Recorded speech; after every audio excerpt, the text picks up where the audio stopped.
Oi, Eni, tudo bem? Tudo ótimo, André. Que semana movimentada de votações no Senado, hein? Verdade, tanto no plenário quanto nas comissões.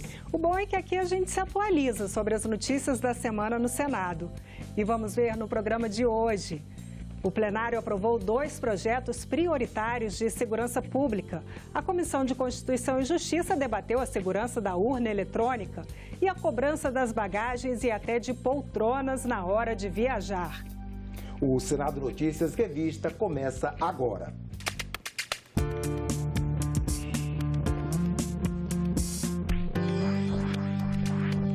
O Senado aprovou 2 projetos prioritários de segurança pública. Um deles aumenta a pena nos casos de feminicídio e o outro cria o Plano Nacional de Enfrentamento ao Homicídio de Jovens.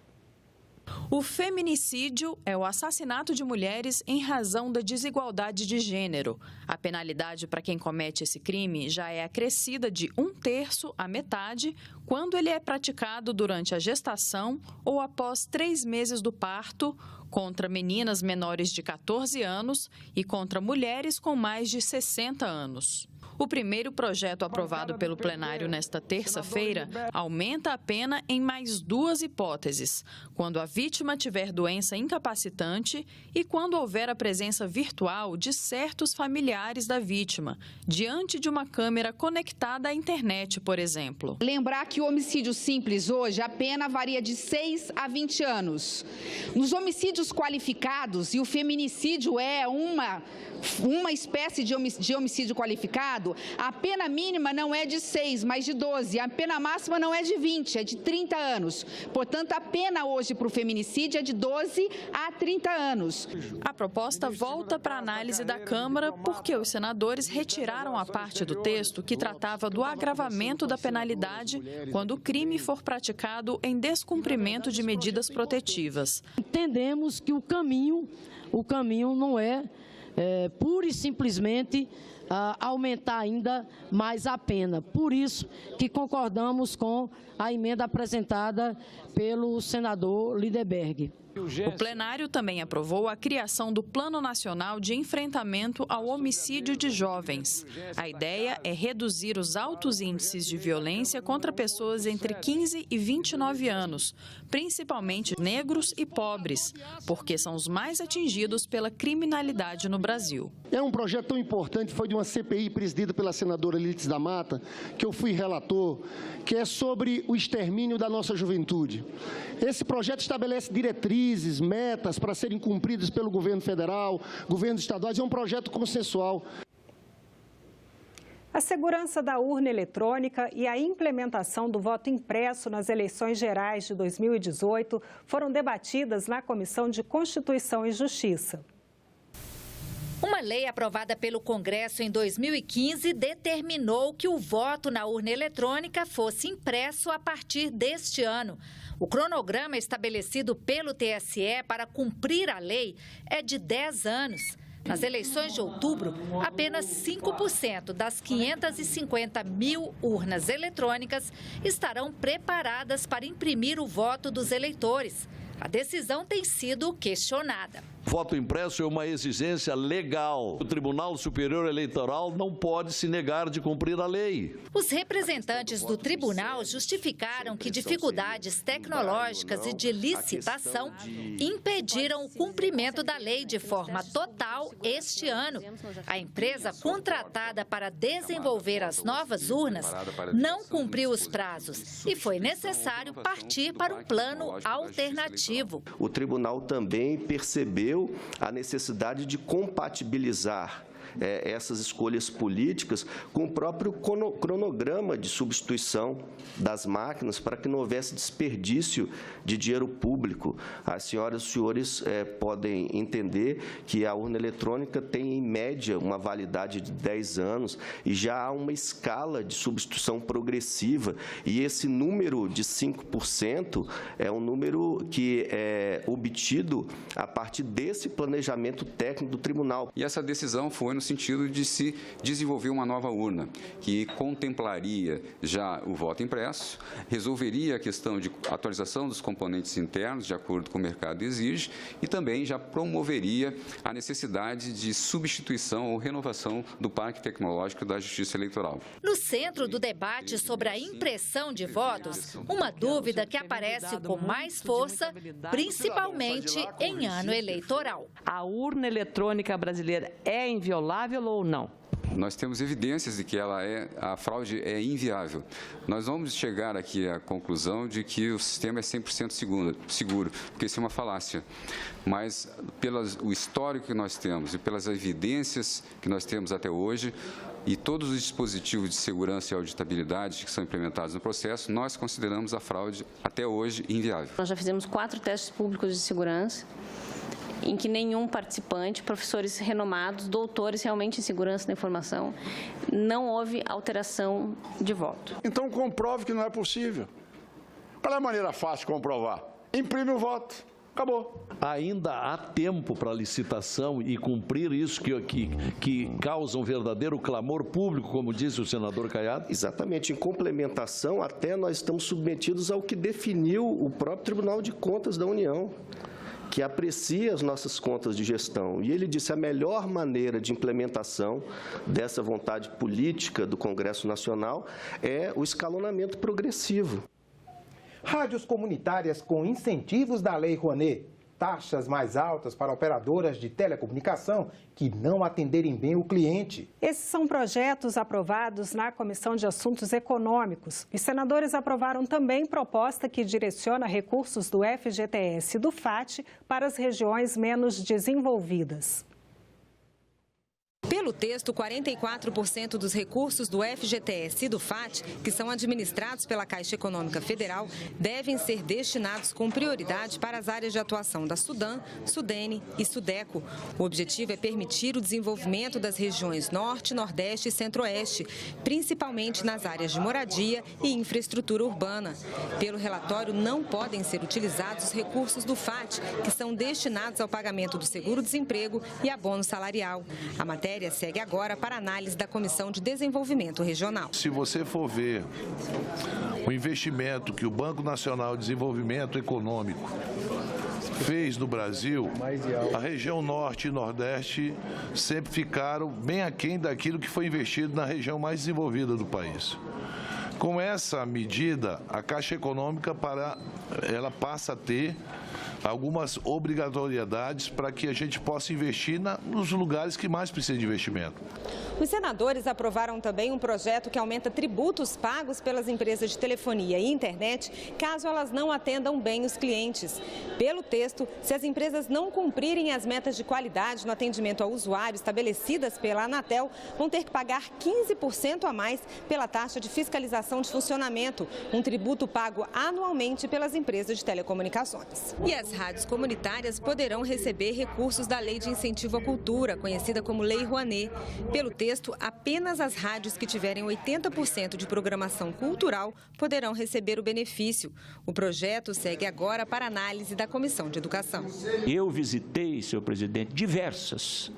Eu entrei em algumas delas com 1,5 metro de área. E ali um jovem, ou até mesmo um senhor, sentado numa cadeirinha levando informações para as pessoas, informações relevantes sobre saúde, educação, segurança. Nós precisamos dar condições de trabalho a esse pessoal. São pequenos espaços, isso aqui de 1,5 metro, eu vi muito, 2 metros, 1,5 metro. Não tem como se manter, é tomando um chimarrão ali e ao mesmo tempo falando com a comunidade. Eles falam ali na base mesmo do nosso povo e com toda a nossa gente. Emi, olha só, para votar projetos aqui no Senado, é preciso ter um determinado número de senadores no plenário. Isso é o chamado quórum qualificado. Vamos saber mais sobre o assunto no nosso quadro Dica Legislativa. Do mesmo jeito que existe um número mínimo de senadores para dar início às reuniões, também há um número mínimo para aprovar as propostas. E quanto mais complexo o tema, maior o quórum. E eu convido os senadores e senadoras da Nós estamos no processo de votação nominal de projeto de lei complementar. Projeto de lei complementar, que precisa de quórum qualificado. Pois é, esse quórum qualificado que o presidente mencionou é a maioria absoluta, ou 41 senadores. A mesma quantidade é exigida para decidir sobre a perda de mandato do parlamentar ou aprovar nome de ministro para o Supremo Tribunal Federal. Mais votos do que isso, só em 2 casos. Primeiro, para as propostas que alteram a Constituição, que pedem 3/5 da casa, ou 49 senadores. Segundo, para estabelecer a alíquota máxima de ICMS, com o objetivo de pôr fim à guerra fiscal entre os estados. Aí, é preciso o apoio de 2/3, ou 54 senadores. Tirando essas situações, o quórum mais comum mesmo é o de maioria simples, ou seja, metade mais um dos presentes. Ele vale para a maior parte das votações e até para a medida provisória. Ah, e antes que eu me esqueça, tem ainda um número pouco usual: 2/5 ou 33 senadores. Ele só se usa para interromper o funcionamento de emissoras de rádio e TV. Porque na política também é preciso fazer contas. Eni, 15 de março foi o Dia Mundial do Consumidor. Mas no transporte aéreo, será que os usuários estão satisfeitos com o serviço das companhias aéreas? Pois é, André, os passageiros de avião vêm perdendo benefícios que eram tradicionais, como lanchinho, despacho de bagagem e até reserva de lugar. Quem viaja de avião com frequência vem tendo surpresas nos últimos anos. Primeiro foi o lanchinho de bordo, que passou a ser cobrado. Pagar também para alimentação, tomar um café você tem que pagar, é um absurdo. Não há nada necessariamente contra o fato das companhias aéreas poderem oferecer um menu de serviços e cobrarem, desde que isso signifique que, por cobrar esse serviço, a gente tivesse justamente uma redução do valor do bilhete da passagem. Depois, uma resolução da ANAC, Agência Nacional de Aviação Civil, permitiu que as empresas aéreas cobrassem dos passageiros pelas bagagens despachadas. Ou seja, deixou de valer a regra que liberava o transporte gratuito de malas com até 23 quilos em voos domésticos ou até 32 quilos em voos internacionais. Cada companhia estabeleceu suas próprias condições. Não é justo. Você já tem uma carga enorme que você paga hoje até para a embarcação, né? E a própria passagem aérea hoje já tem os seus valores embutidos. E não é um valor hoje, digo assim, um valor baixo, né, para você fazer uma viagem. Então, eu acho que os valores hoje eles têm condições de absorver a despacho de bagagem e mais o lanche interno da aeronave. Não entendemos por que a companhia aérea ainda vem cobrando a bagagem, já que é um serviço que você teria que ser dado gratuitamente pela compra da própria passagem. Agora a gente tem que organizar tudo para caber numa mala menor, para não despachar.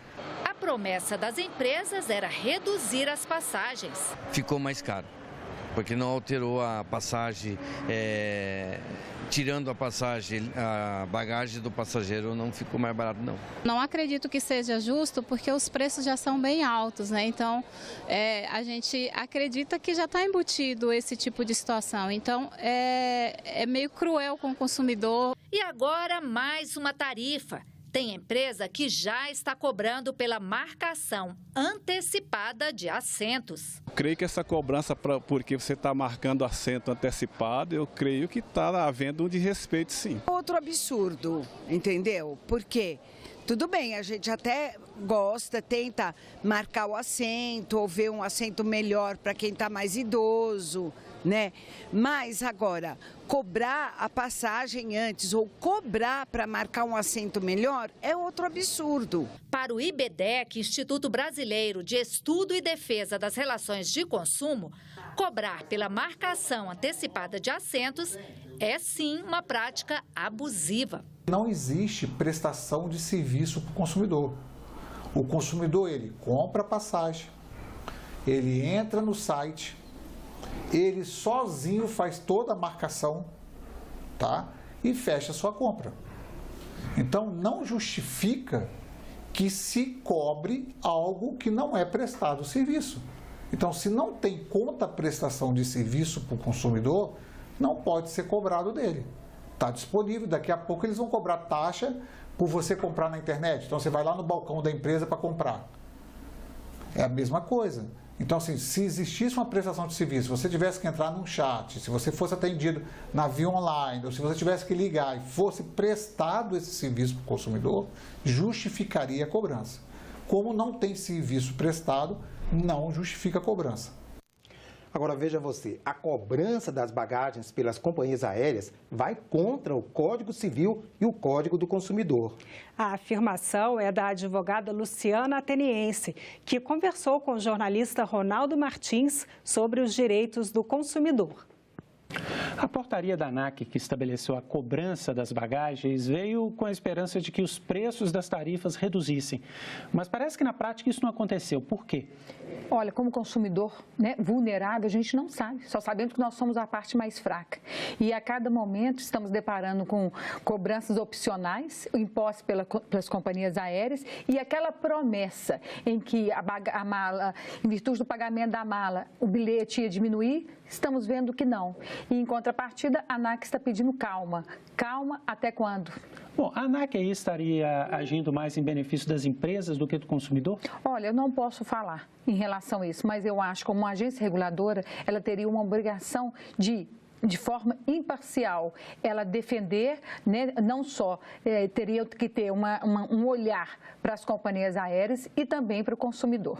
A cobrança separada da bagagem se justificaria ou quando o consumidor compra o bilhete, ele está também automaticamente comprando o envio da bagagem dele? Não tenha dúvida, isso é amparado pelo próprio Código Civil, né? Uma lei que foi discutida, o Código Civil, uma lei federal e que ela, hierarquicamente, ela é superior a essa resolução 400 da ANAC. E o que a gente observa é o seguinte, essa cobrança da mala, ela separa o transporte de pessoas com o transporte da bagagem e vai contra ao nosso Código Civil e também ao nosso Código de Defesa do Consumidor. O Código Civil seria explícito nessa questão e o Código de Defesa do Consumidor, que as duas coisas estão atreladas, o transporte da pessoa e da bagagem? Olha, no Código Civil, isto é claro. E o Código Civil, ele não fala especificamente sobre transporte aéreo, mas fala de serviço. Então, um serviço, ele tinha que ter uma informação clara, precisa, extensiva, e essas cláusulas impostas pela ANAC, ela surpreende e ela é contrária ao Código de Defesa do Consumidor.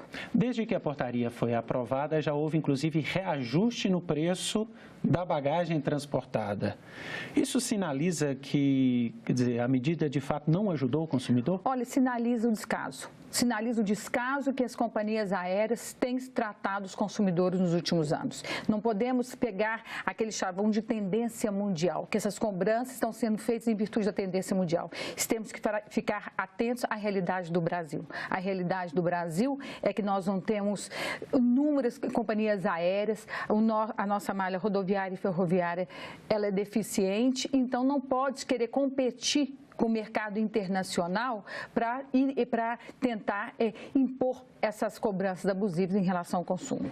O custo de transporte da bagagem, ele seria tão significativo ao ponto de representar uma diminuição no preço da passagem ou os custos, na verdade, são outros? Não tenha dúvida, eu acho que os custos não tenho dúvida que os custos são outros, seja em relação à taxa de câmbio, em relação à compra da aeronave, em relação a outros, mão de obra de seus funcionários. Eu não acredito, como se falava, que a cobrança da mala é um ponto importantíssimo para direcionar o valor do bilhete. Não, tem outros encargos com valores bem elevados do que essa simples cobrança da mala, em que foi imposta ao consumidor.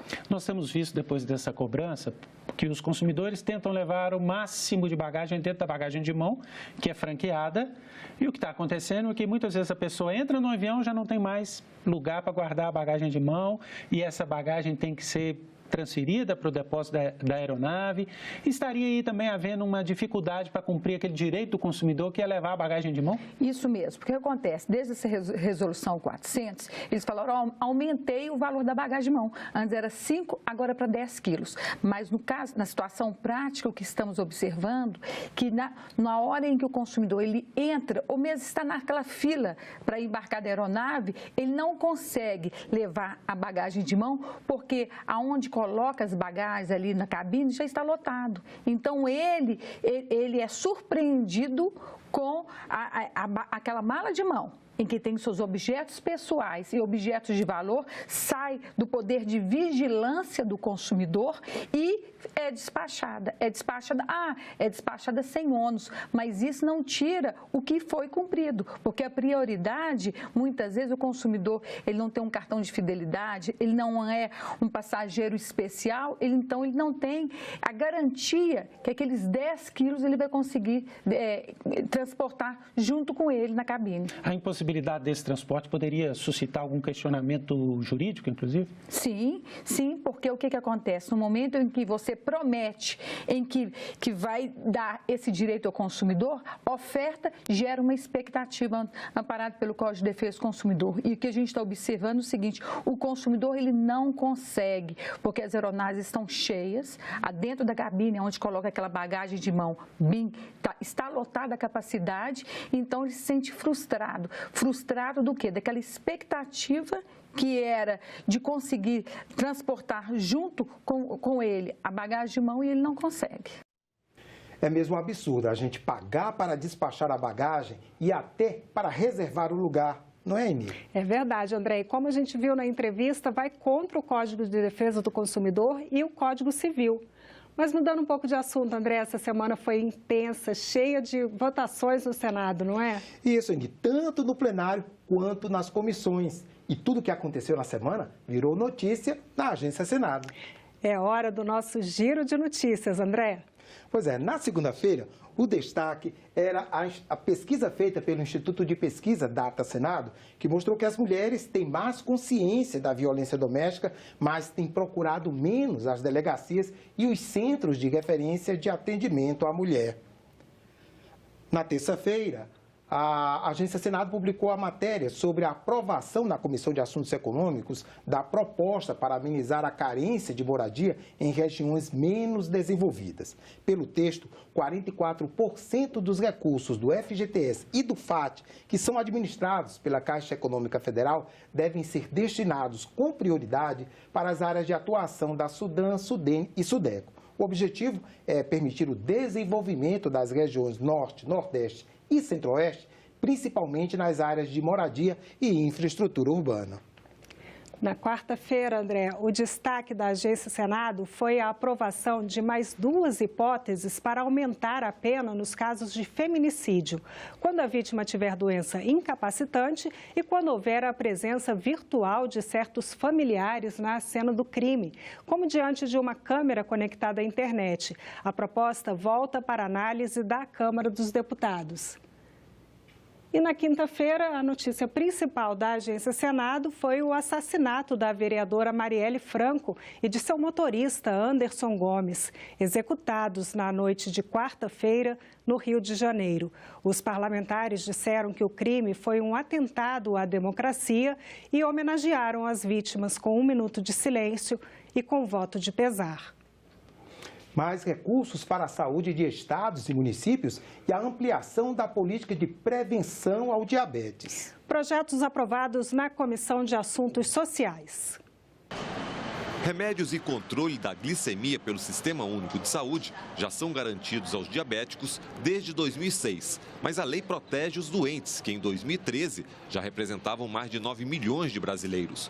O projeto aprovado na Comissão de Assuntos Sociais busca a prevenção, altera a CLT para que patrões paguem exames de rastreamento do diabetes aos funcionários, se houver indicação médica. Políticas de prevenção e diagnóstico precoce também seriam incluídas à legislação. Nós temos que escancarar esse processo, nós temos que dizer hoje que não é só gordura corporal, o governo deve ampliar com exames de gordura visceral, saber o grau de comprometimento das coronárias daquele cidadão, da vascularização cerebral dele, do quadro de trombose que é presente em suas veias, seja de membros inferiores. Nós temos que avançar para saber como é que está a retina desse cidadão, se ele não está ficando cego e está escondendo aquilo. E se você tem plano de saúde, mas é atendido pelo SUS, cabe aí um ressarcimento da operadora à União. Isso já é lei. O que os senadores aprovaram nesta quarta-feira foi mudança na distribuição desses recursos. Atualmente, a União recebe 100% do dinheiro arrecadado com ressarcimento. O texto, aprovado nesta quarta-feira, destina a estados e municípios 80% dessa verba. Dinheiro que sairia das operadoras de saúde direto para quem executa o atendimento. Na hora que a pessoa precisa de um atendimento mais emergencial ali, pontual, ele vai na rede pública, né? E eu estou pagando, a empresa paga o plano de saúde para a pessoa, mas está tendo a despesa a municipalidade. Então, esse projeto é louvável, a Confederação Nacional dos Municípios apoia esse projeto. Nós temos 36% do seguro-saúde daquela pessoa que foi atendida no hospital público do estado ou do município, que esse hospital nunca vai ser ressarcido daquela despesa. Com essa lei, nós estamos colocando que 80% do recurso vai ficar no estado ou no município. E isso vai agilizar a cobrança por parte do município. Então, nós sabemos que na hora que o município e o estado puder ter a capacidade de ressarcir para os seus cofres para a saúde, nós vamos ter um oxigênio para a saúde nesses estados. A Comissão de Assuntos Sociais aprovou também um projeto da senadora Rose de Freitas que amplia o direito dos pais de faltarem ao trabalho para acompanhar os filhos em consultas médicas. Pois é, André, muitas empresas ainda não aceitam o atestado de acompanhamento. Quem tem filho sabe, de vez em quando é preciso levar a criança ao médico. Hoje, a CLT garante a ausência no trabalho por um dia ao ano aos pais de crianças com até 6 anos de idade. Hoje em dia, tem muito lugar que não aceita o atestado de comparecimento para abonar o dia de trabalho perdido. Algumas empresas aceitam e outras as mães dizem, doutora, não vai servir esse atestado, a senhora não pode me dar um atestado de um dia, e a gente não pode. Pelo projeto, o pai ou a mãe que levaram um atestado de comparecimento não pode ter corte salarial pelo dia não trabalhado. Isso no limite de até 2 dias por ano. Mas a empresa pode pedir que essas horas perdidas sejam compensadas depois pelo trabalhador. O advogado Vitor Russomano acredita que a extensão do direito deve vir acompanhada de algumas regras. O não comparecimento ao serviço seja pelo horário necessário ao acompanhamento do filho e não um horário dilatado ou um dia inteiro, por exemplo, de uma ausência justificada. O projeto segue para análise da Câmara dos Deputados. E este foi o Senado Notícias Revista. Você pode rever as reportagens desta edição na nossa página na internet, senado.leg.br/TV. Muito obrigada pela companhia. Continue sintonizado aqui, na TV Senado. Tchau.